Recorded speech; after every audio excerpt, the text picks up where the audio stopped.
ეს საკითხი, რომელიც დღეს გადავწყვიტე, რომ თქვენთან გამომეტანა, სტატიის სახით გამოქვეყნდა წელს პადუას უნივერსიტეტის მიერ დაარსებულ ჟურნალში ციფრული ტერმინოლოგიის, მე მგონი ციფრული ტერმინოლოგია ესე ქვია ამ ჟურნალს.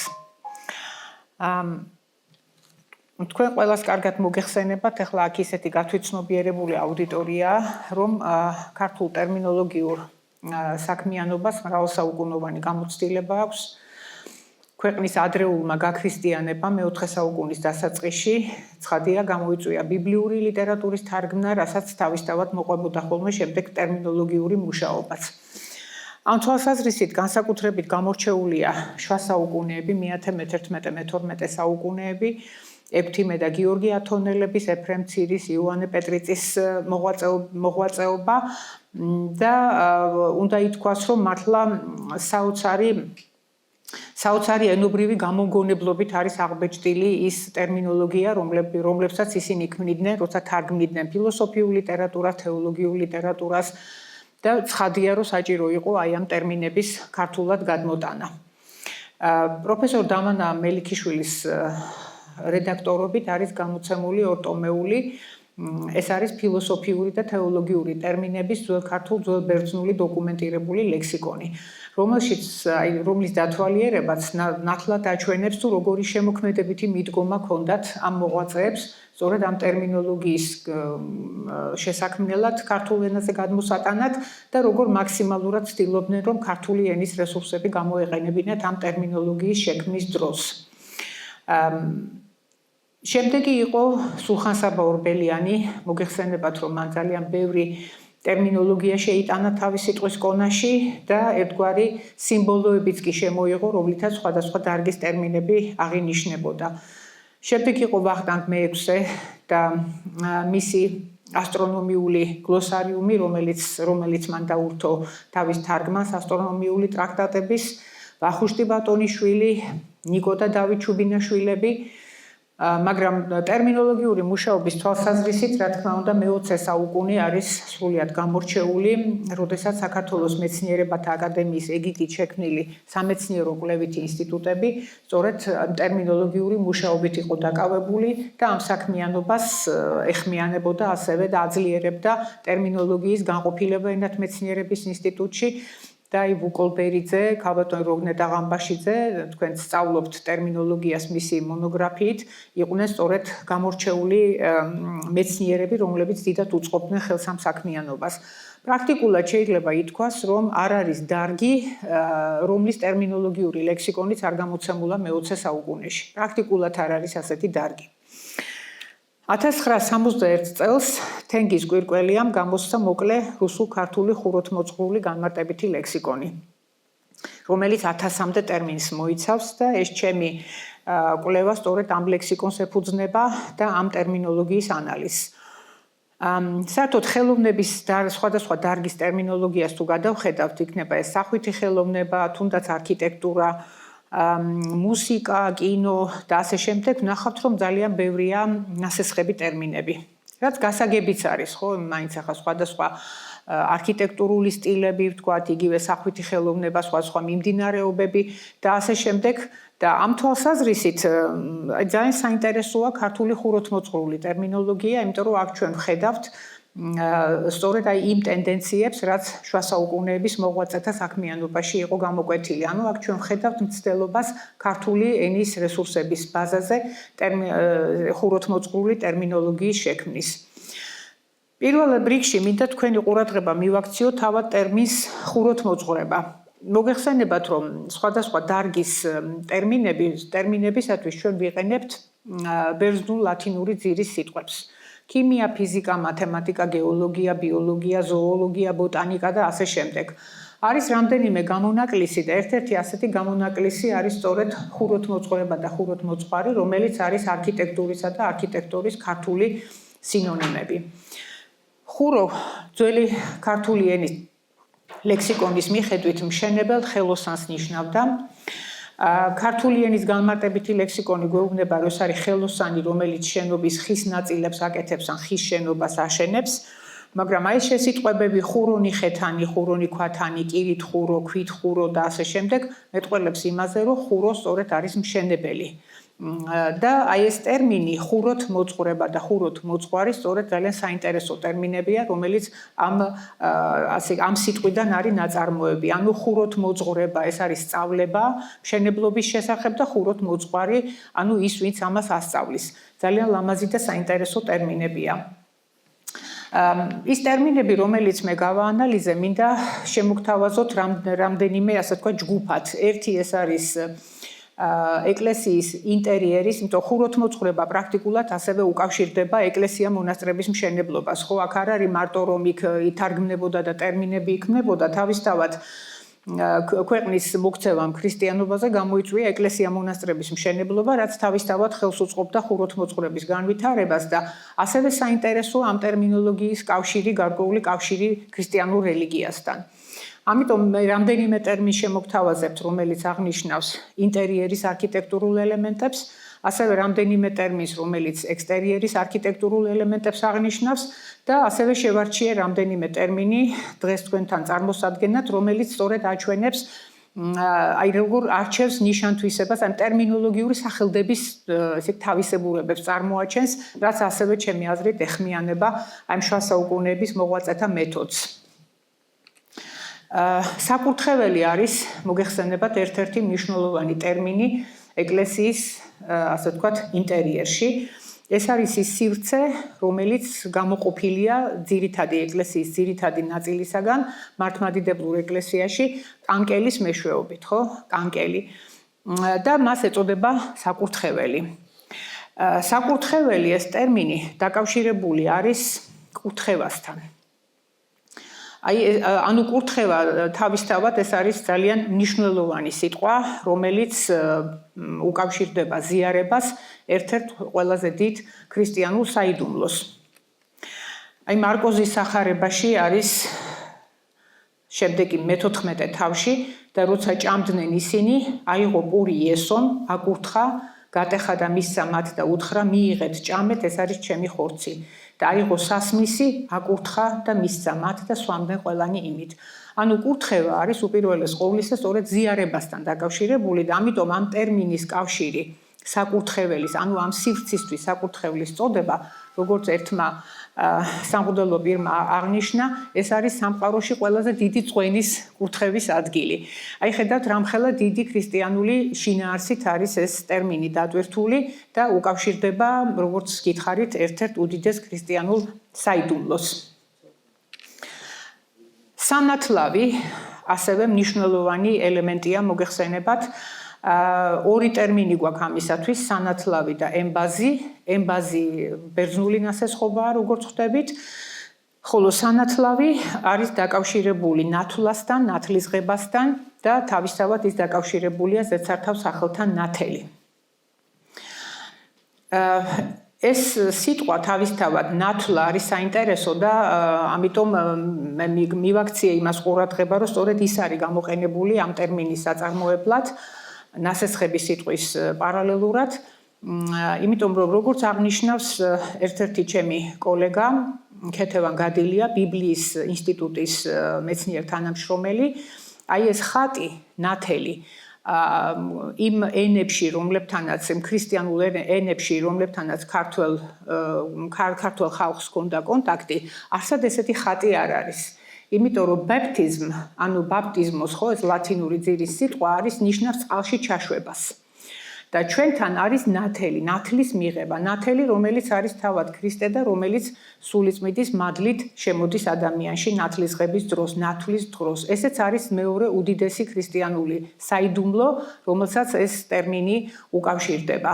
ნუ ემბაზი, როგორც მოგახსენეთ, არის ნასესხები ბერძნულიდან, ზუსტად აღარ მახსოვს, ახლა ადრეული, სავარაუდოდ უფრო ადრეული პერიოდის ნასესხობაა. ასევე რომ ავიღოთ სამლოცველო და საჟამნო, თითქოს ბუნებრივია რომ ლოცვასთან იყოს დაკავშირებული. ნუ ჟამნიც ეს არის კრებული, ზოგიერთ ლოცვათა კრებულია ჟამნი და ნუ აი საჟამნო და სამლოცველო. თითქოს ბუნებრივია რომ ლოცვასთან იყოს დაკავშირებული, მაგრამ ნუ აი ჩეფოლ მაგალითად ხო, სულაც არ არის ლოცვასთან დაკავშირებული. ამიტომ ის რომ ეს ტერმინიც არის ლოცვასთან, ანუ ამ მნიშვნელოვან ქრისტიანულ არ ვიცი რა ვთქვა რიტუალთან დაკავშირებული, ესეც მე ვფიქრობ რომ მიუთითებს აი ამ კავშირს სწორედ ქრისტიანულ რელიგიასთან. არის ნასესხობაც რა თქმა უნდა, მაგრამ ეს ნასესხები არის ძირითადად ადრეული პერიოდის ნასესხები. მაგალითად, კანკელი უკვე მე-5 საუკუნეში დასტურდება.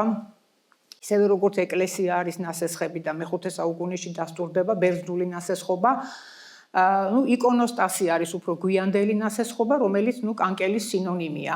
ნავი ეს არის ლათინური ნასესხობა და ის აღნიშნავს ეკლესიის შიდა სივრცის ძირითად ნაწილს. ამიტომ ნასესხობა რაც გვაქვს ხუროთმოწყრულ ტერმინოლოგიაში, ეს არის ძირითადად ან ბერძნული, ან ლათინური და არის ადრეული, ძირითადად არის ადრეული ნასესხობა და მათი უმრავლესობა დასტურდება უკვე ძველ ქართულში ბაქარ გიგინეიშვილის ქართული ენის ისტორიულ-ეტიმოლოგიური ლექსიკონის მიხედვით.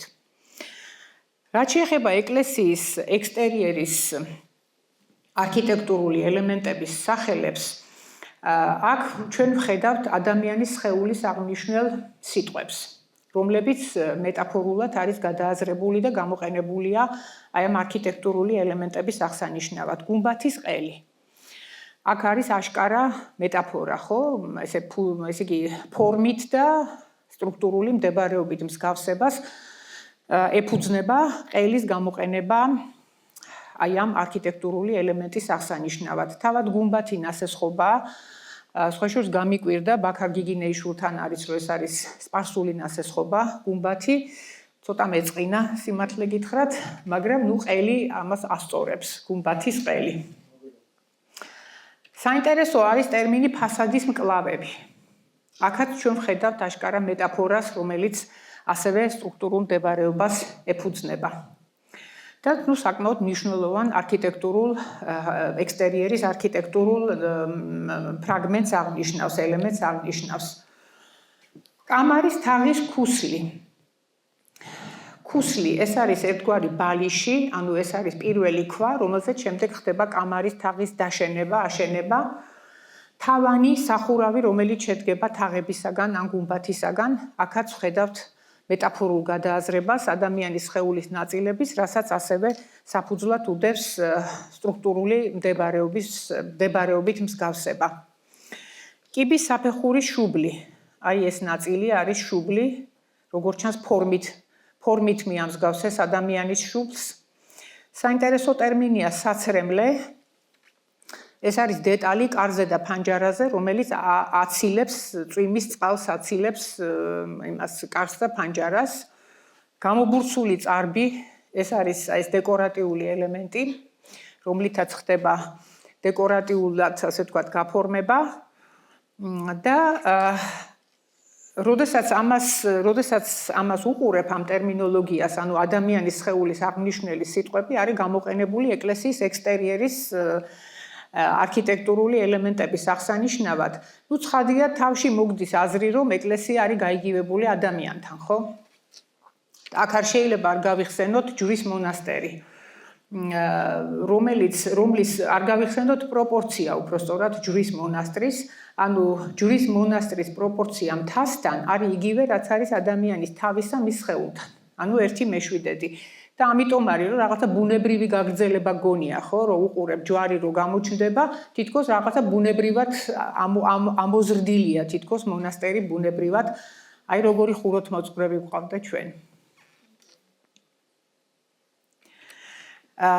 ბუნებრივია რომ თუ ვივარაუდებთ კი არა და ნუ ნათელია რომ ეკლესია გაიგივებულია ადამიანთან, ცხადია ის არის გაიგივებული ერთი მხრივ ღმერთთან.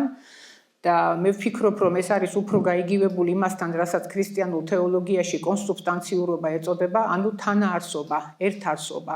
ეს არის სამების ჰიპოსტაზ და თანაარსობა, ან ეს არის ქრისტიანებიც, ანუ ადამიანებიც, რომლებიც იმიტომ რომ ჩვენც ეკლესია ვართ, ხო? და აქ არ შეიძლება არ გავიხსენოთ მე-11 საუკუნის მოღვაწის ეფრემ ცირის განმარტება. ნახეთ როგორ განმარტავს ღმერთის ადგილს.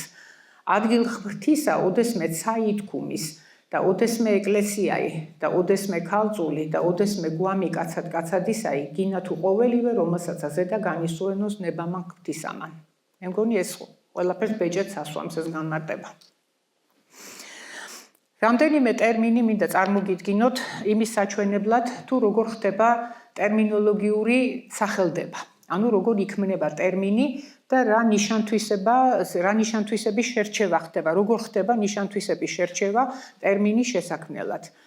აი მაგალითად წოლანა, ეს არის ჰორიზონტალური ძელი. და ეს ნიშანთვისება, რომელიც მას საფუძვლად უდევს, არის წოლა. ანუ წოლის დროს ადამიანს აქვს ჰორიზონტალური მდებარეობა, ახლა თქვენ სახელდება კარგად იცით, ხო? ნასწავლი გვაქვს ჩვენ ნომინაცია, ენობრივი ნომინაცია, აი ეს არის, ესე იგი ეს ნიშანთვისება არის შერჩეული ტერმინის შესაქმნელად. რა თქმა უნდა, მე ამას ერთვის აფიქსები, ხო? ან ფენილი მაგალითად, ესე იგი ფიცრებისაგან იატაკის დაგება, დაფენა უდევს მას ეს ნიშანთვისება უდევს საფუძვლად. ან ბრჯენი მაგალითად, ეს არის ძალიან მნიშვნელოვანი კონსტრუქცია, რომელიც ერთი მხრივ ამაგრებს კედელს და მეორე მხრივ დეკორატიული დანიშნულებაც აქვს. და მიბჯენისგან არის ისიც, ესე იგი შექმნილი, ხო? მიბჯენა.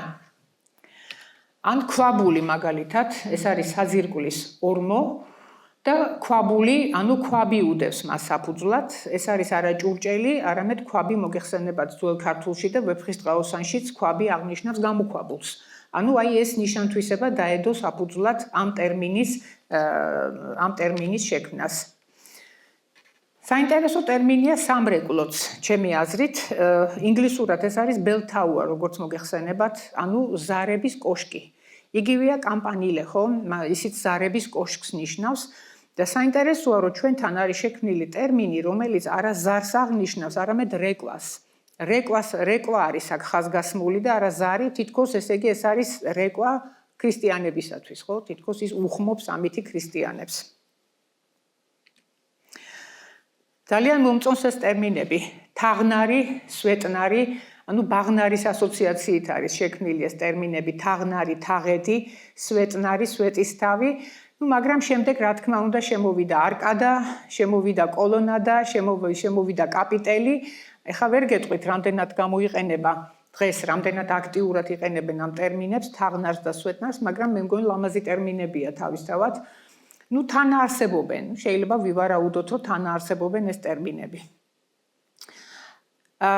რა თქმა უნდა, ხუროთმოძღვარი და ხუროთმოძღვრება შემდეგ ჩაანაცვლა არქიტექტურამ და არქიტექტორმა. მაგრამ ჩვენ არ ვამბობთ საქართველოს არქიტექტურული ძეგლები, ჩვენ ვამბობთ საქართველოს ხუროთმოძღვრული ძეგლები. ანუ ეკლესია მონასტრებთან მიმართებით ჩვენ ვიყენებთ ამ ტერმინებს ხუროთმოძღვრული ძეგლები.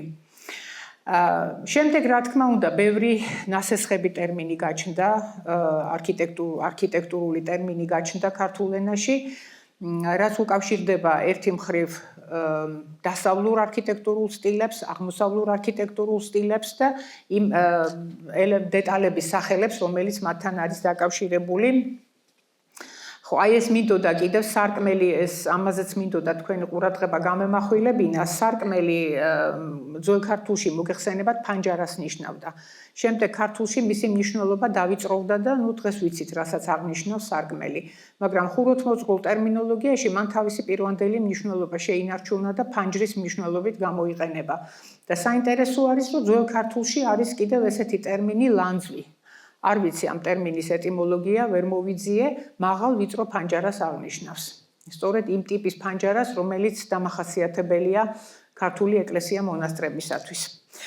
რაც შეეხება ნასესხებ ტერმინებს, როგორც გითხარით, ეს არის ძირითადად აღმოსავლურ და დასავლურ არქიტექტურულ სტილებთან დაკავშირებული ტერმინები. არაბესკი, ფრიზი, ფრონტონი, ქიმერა, ანტაბლემენტი, ბარელიეფი, გორელიეფი და ასე შემდეგ.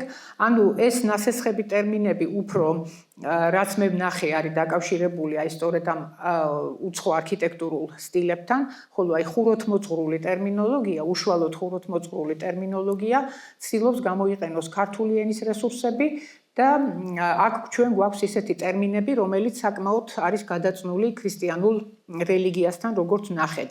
ესეც სრულიად ბუნებრივია, იმიტომ რომ სწორედ ხუროთმოწყვრების განვითარება საქართველოში ქრისტიანობის გავრცელებასთან არის დაკავშირებული და სწორედ ამას მოყვა შემდეგ ეკლესია-მონასტრების მშენებლობა. აი ასე გამოიყურება ეს პატარა ანალიზი, რომელიც მინდოდა თქვენთვის წარმომედგინა, უფრო ვრცელი სტატია გამოქვეყნებულია აი ამ ჟურნალში, ონლაინ არის ეს ჟურნალი და თუ დაინტერესდებით შეგიძლიათ იქაც გაეცნოთ უფრო ვრცლად ამ საკითხებს. დიდი მადლობა ყურადღებისთვის.